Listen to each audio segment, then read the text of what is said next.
Graça e paz em nome de Jesus. Hoje nós faremos a apresentação do panorama do livro de Números. Em Êxodo, nós vimos Israel redimido.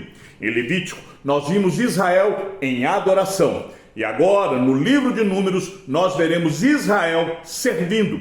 O serviço do Senhor não deveria ser feito de maneira casual. Por isso, Números nos apresenta um acampamento onde tudo é feito de forma organizada. O povo é numerado conforme as tribos e famílias, e cada tribo tem o desígnio do seu próprio lugar no acampamento. A marcha e o acampamento são regulados com precisão militar, e no transporte do tabernáculo, cada levita tem a sua tarefa especial. Além de ser um livro de serviço e ordem, Números é um livro que registra o fracasso de Israel, que por não crer nas promessas de Deus, não entrou na terra de Canaã e, consequentemente, andava no deserto por castigo. Se Levítico não é muito atraente para o leitor contemporâneo, Números traz para nós uma certa perplexidade, pois nele nós encontramos uma miscelânea de gêneros literários. Nós temos narrativas, nós temos leis adicionais, nós temos listas de recenseamento, oráculos de um profeta pagão, Balaão, e a conhecida bênção aarônica. E tudo isso nos traz certas dificuldades para vermos como estas partes se encaixam no todo. Podemos dizer que 4 palavras resumem a mensagem de Números: serviço, ordem, falha e peregrinação. Acompanhe comigo a leitura de Números, capítulo 1, versos 1 ao 4. No segundo ano, após a saída dos filhos de Israel do Egito, no primeiro dia do segundo mês, o Senhor falou a Moisés no deserto do Sinai, na tenda do encontro, dizendo: levantem o censo de toda a congregação dos filhos de Israel, segundo as suas famílias, segundo a casa de seus pais, contando todos os homens nominalmente, cabeça por cabeça, da idade de 20 anos para cima, todos os capazes de sair à guerra em Israel. A esses você e Arão devem contar segundo os seus exercícios.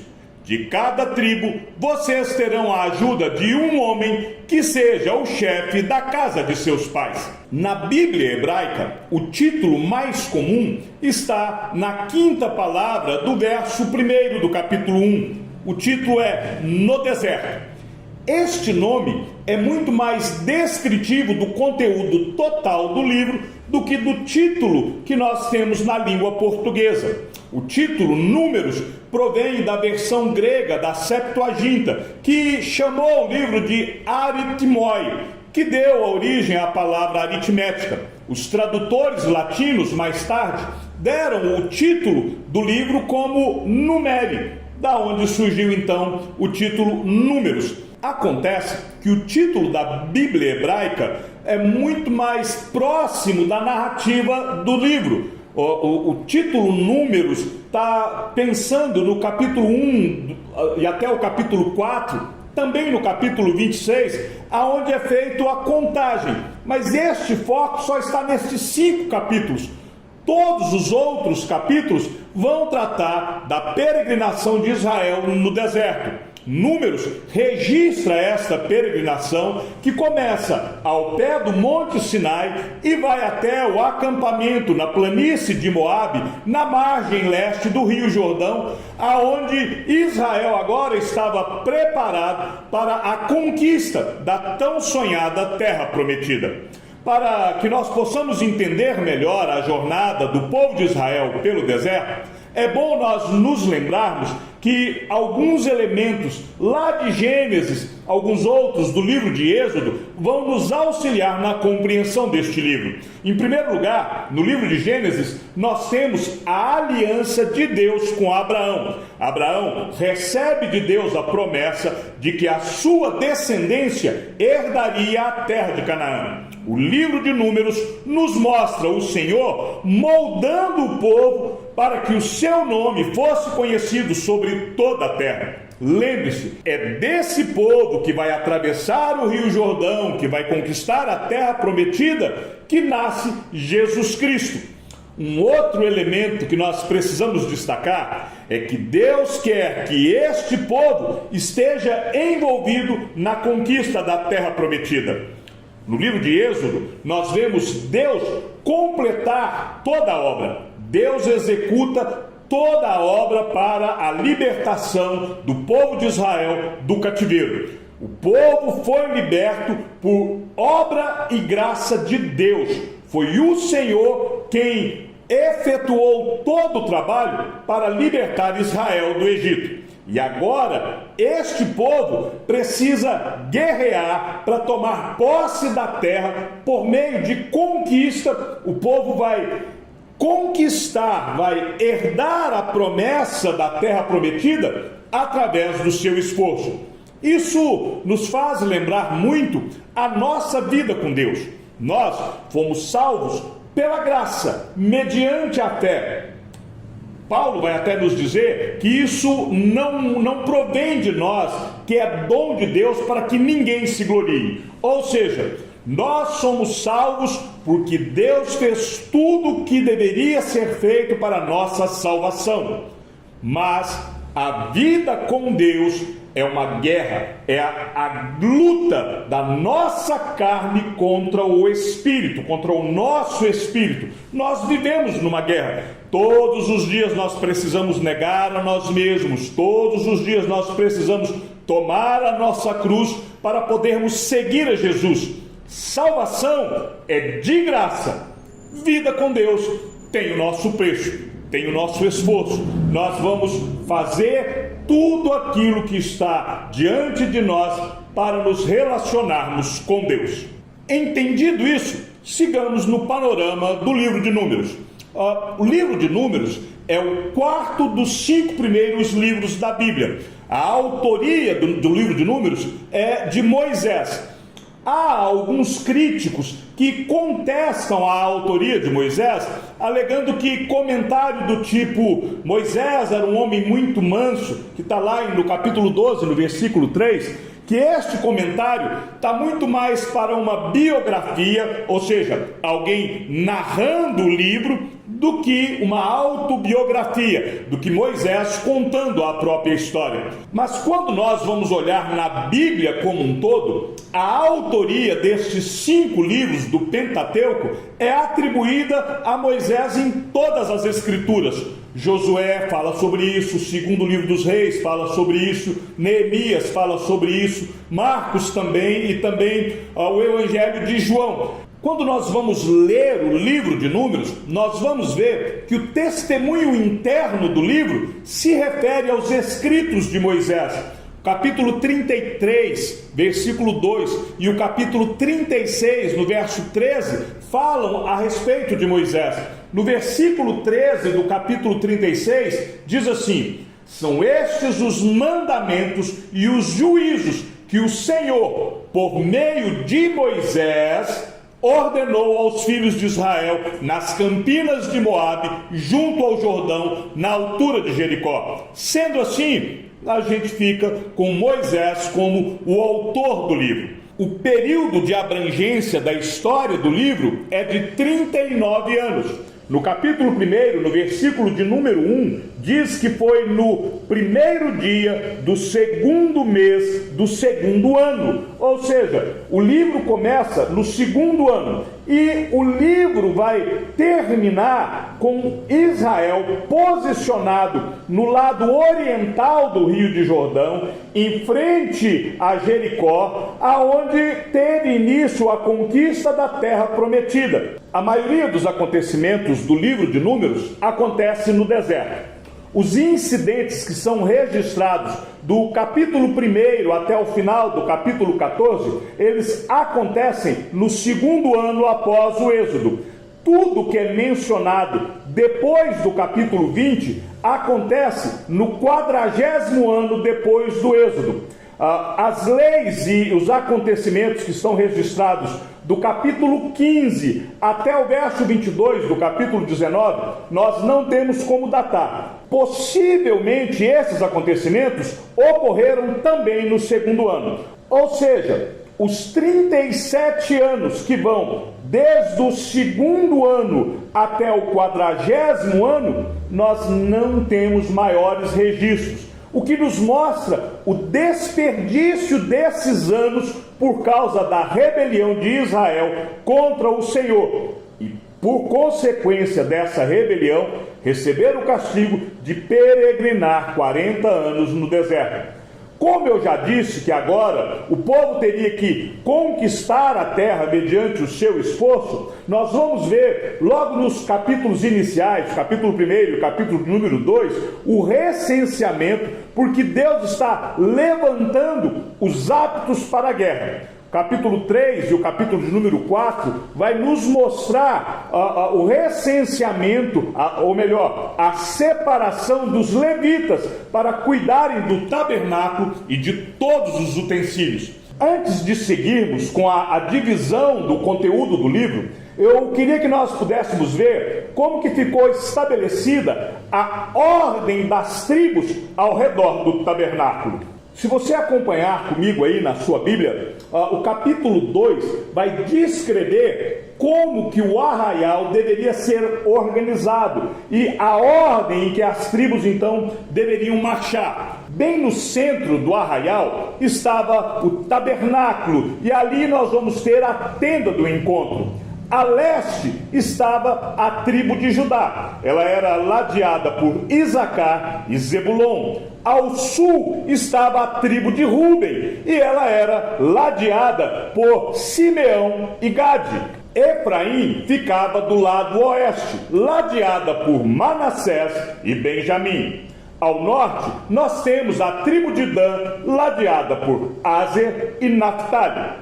Nós vemos no capítulo 3 que a tribo de Levi foi dividida em 3 clãs: os Gersonitas, os Coatitas e os Meratitas. E estes clãs, eles foram divididos com cada um recebendo uma tarefa específica. Nós vamos ver isso no capítulo de número 4. Os Gersonitas, eles acampavam a oeste. Eles tinham por obrigação guardar, transportar as coberturas, as cortinas, as telas de entrada do tabernáculo e do átrio. Os Coatitas, eles acampavam logo no lado sul e eles deviam guardar e transportar os itens de dentro do santuário do tabernáculo: a arca, a mesa, o candelabro, os altares, os vasos, a tela. Os Meratitas, eles acampavam ao norte e eles deviam guardar e transportar os componentes estruturais do tabernáculo e do átrio: as tábuas, as travessas, as colunas, as bases, as cavilhas, as cordas, tudo que envolvia a estrutura do tabernáculo. Moisés e Arão e também os seus filhos, os sacerdotes, eles acampavam a leste, na frente do tabernáculo, e eles protegiam Israel. É bom que nós tenhamos aqui uma distinção entre os sacerdotes e os levitas. Os sacerdotes, eles eram membros da tribo de Levi, e eles descendiam de Arão e de seus filhos. E eles eram encarregados das funções sacerdotais do tabernáculo, eram eles que eram responsáveis pelos sacrifícios, eram os sacerdotes que ministravam no lugar santo, etc. Todo sacerdote é levita, mas nem todo levita é sacerdote. Voltando para o panorama do livro de Números, nós vamos ver que o conteúdo do livro, ele pode ser dividido em 3 seções. Do capítulo 1 até o final do capítulo 9, nós vamos ver Israel acampado no deserto do Sinai.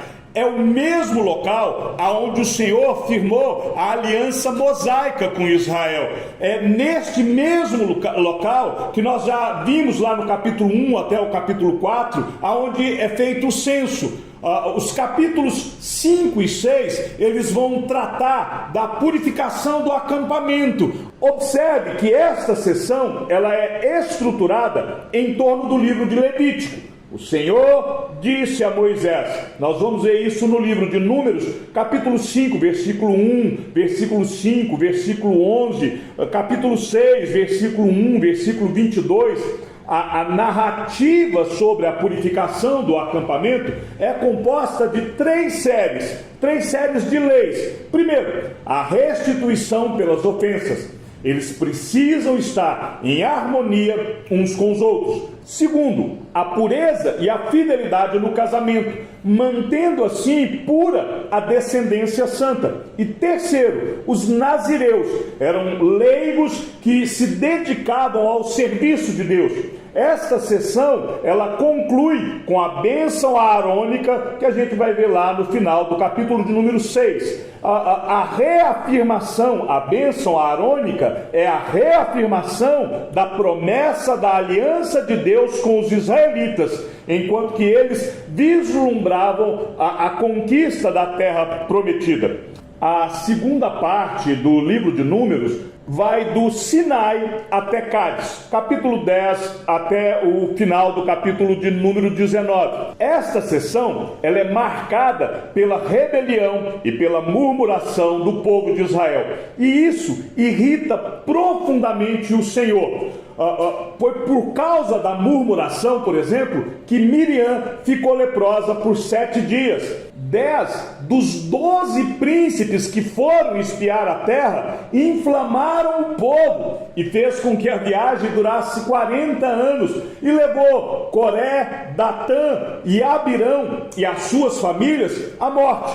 Números, capítulo 9, do verso 15 até o verso 23, nos mostra a nuvem que vai guiar o povo e o soar das trombetas no capítulo 10, do verso 1 até o verso número 10. Quando nós chegamos no capítulo 15, nós vamos ver as leis a respeito de ofertas. São leis suplementares, já que a próxima geração vai entrar na terra prometida, e essa parte registra a concessão de leis de Deus para o seu povo na expectativa deste tempo. Capítulo de número 16 nos mostra a rebelião de Coré e o capítulo 18 até o final do capítulo de número 19, nós vamos ver a crise quanto à liderança e o sacerdócio. A terceira e última parte do livro de Números, ela começa no capítulo 20 e vai até o final do capítulo de número 36. O capítulo 20, ele acontece já no último ano, ou seja, como eu já disse, 37 anos perdidos no deserto, porque murmuraram e se rebelaram contra Deus. Ao fim de 38 anos de peregrinação, nós voltamos a encontrar Israel em Cádiz Barneia, o mesmo lugar aonde ele voltou para começar a longa viagem pelo deserto. Esse período é praticamente em branco em relação a registro histórico. Foi simplesmente um tempo de espera até que a geração incrédula tivesse morrido no deserto. E agora a nova geração vai entrar na terra prometida. Nesse tempo foi que ocorreu a proibição por parte de Deus, de Moisés, entrar na terra prometida. É nesse tempo que acontece a tentativa de Balaão em amaldiçoar o povo de Deus em troca de dinheiro. A proteção do Senhor sobre Israel espantou Balaão e despertou a ira de Balaque. A morte de Miriam e a morte de Arão, que são narradas no capítulo de número 20, indica que os 40 anos estão chegando ao fim e a transição para a geração seguinte está começando. Num pecado impulsivo da parte de Moisés, versos 10 e versos número 11 do capítulo 20, irritam ao Senhor. Deus havia dito para Moisés que era para Moisés falar para a rocha. No lugar disso, Moisés feriu a rocha 2 vezes. E Moisés também fala ao povo com indignação, chama este povo de rebelde, e isso nos dá a impressão de que ele e Arão haviam providenciado a água. É uma triste manifestação de hostilidade da parte do homem mais manso da terra, mostrando que todos nós podemos falhar com nossas forças e podemos sucumbir diante das nossas fraquezas. Nós vemos também nessa terceira parte a recusa de Edom. Edom eram os descendentes de Esaú, irmão de Jacó, que viria a ser Israel. Edom se recusa a deixar Israel passar por suas terras. Essa recusa de Edom vai marcar o começo de uma longa história de inimizade. A partir do capítulo 26, nós temos várias pistas narrativas que vão dar sentido a esta sessão, pré-anunciando a possessão da terra. Primeiro, no capítulo 26, nós vamos ver um novo recenseamento, reafirmando a promessa de Deus de que essa nova geração vai entrar de fato na terra prometida, como o faz a repetição dos estágios da jornada que a gente vai ver no capítulo de número 33. Depois nós vamos ver do capítulo 27 até o capítulo de número 36, a preparação dessa nova geração para entrar na terra. E aí, várias questões de sucessão, de herança, reafirmam a promessa de Deus de uma longa permanência na terra com aquilo que eles vão fazer.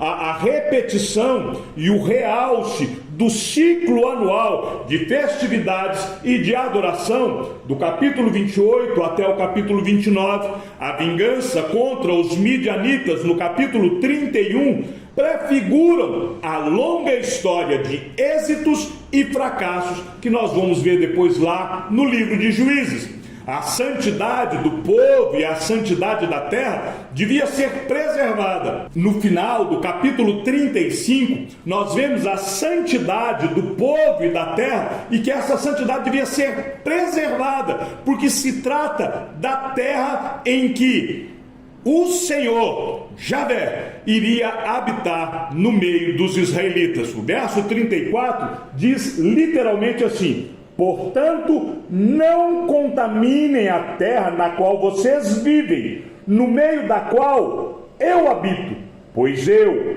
o Senhor, habito no meio dos filhos de Israel. Com isso, nós então concluímos as 3 sessões do livro de Números. Israel no Sinai, do capítulo 1 até o final do capítulo 9, do Sinai até Cádiz, do capítulo 10 até o capítulo de número 19, e de Cádiz até Moabe, do capítulo 20 até o capítulo de número 36. Números relata as experiências de 2 gerações do povo de Israel. A primeira geração participou do êxodo do Egito. A sua história tem início lá em Êxodo, capítulo 2, no verso 23, e ela continua ao longo de Levítico e vai até os primeiros 14 capítulos de Números. Esta geração foi contada para a guerra da conquista de Canaã. Só que quando esta geração chegou na fronteira sul de Canaã, o povo se recusou a entrar na terra prometida. E por causa desta rebeldia contra o Senhor, todos os adultos com mais de 20 anos, exceto Caleb e Josué, foram sentenciados a morrer no deserto. A partir do capítulo de número 15 até o capítulo de número 25, a primeira e a segunda gerações vão se sobrepondo. A primeira vai se extinguir, enquanto a segunda geração vai crescer e se tornar adulta. Com a segunda contagem do povo, lá no capítulo de número 26, nós vamos ver que os israelitas já estavam prontos para a guerra e agora eles herdam a terra. A história dessa segunda geração, que começa em Números capítulo 26, versículo 1, vai se estender pelos livros de Deuteronômio e Josué. Seguindo toda a leitura, nós podemos destacar algumas grandes doutrinas no livro de Números. No livro de Números, por exemplo, nós vamos ver a rebeldia contra Deus. Isso resulta da combinação de Israel com os povos gentios. Outra doutrina que nós podemos encontrar aqui é a herança da terra. Deus assegura a terra prometida para o seu povo. A autoridade divina dada a Moisés, quando Moisés fala as palavras de Deus e conduz Israel. Deus também deu a autoridade a outros profetas seus em outros momentos das Escrituras, mas aqui nós vemos uma autoridade de Deus dada a Moisés. A outra doutrina é o pecado de Israel e o juízo do Senhor. Deus não tem favoritos. O pecado de Israel exigia punição, mesmo sendo uma nação escolhida. A fidelidade de Deus, a sua aliança, é a última doutrina que nós podemos olhar aqui, aonde o povo de Deus é infiel, mas Deus permanece fiel. No livro de Números nós também podemos olhar e aprendermos a respeito do caráter de Deus. Deus é longânimo, capítulo 14, verso 18. Deus é misericordioso, mesmo capítulo e mesmo versículo. Deus é providente, capítulo 26, no verso 65. Deus é verdadeiro e Deus se ira. No livro de Números nós podemos ver também a revelação de Jesus Cristo. O Novo Testamento continua sendo a fonte reveladora da presença de Cristo, mas aqui em Números nós vamos ver Cristo também sendo revelado. Nós vemos Jesus sendo nos mostrado, uma figura de Jesus na serpente que é levantada no deserto. O maná que vai acontecer durante todo o período de Números é Jesus Cristo, o pão que desceu dos céus. A rocha em Meribá é um tipo de Cristo. Paulo vai tratar a respeito disso. Lá no capítulo 21, do verso 4 até o verso número 9, os israelitas, eles olhavam para a serpente que foi levantada por Moisés e eles eram curados. O apóstolo João descreve como o retrato da crucificação. E João diz assim: da mesma forma como Moisés levantou a serpente no deserto, assim também é necessário que o Filho do Homem seja levantado. O maná, nós já tratamos a respeito dele, era aquilo que servia de sustento ao povo, também ilustra Cristo como o pão da vida. O Evangelho de João, capítulo 6, verso 31 e o verso 33, nos mostram a respeito disso. E a rocha que trouxe água para o povo, também é um tipo de Cristo. A carta de Paulo aos Coríntios se refere a esta rocha. E beberam da mesma bebida espiritual, pois bebiam da rocha espiritual que os acompanhava. E essa rocha era Cristo. Chegamos ao fim do panorama do livro de Números. Que o Senhor seja com o teu espírito, e que a graça seja com todos os que amam sinceramente a nosso Senhor Jesus Cristo. E ao Deus único e sábio seja dada toda a glória, e que a sua vida seja sempre para mais em Cristo Jesus. Um forte abraço e até amanhã, se assim o Senhor nos permitir.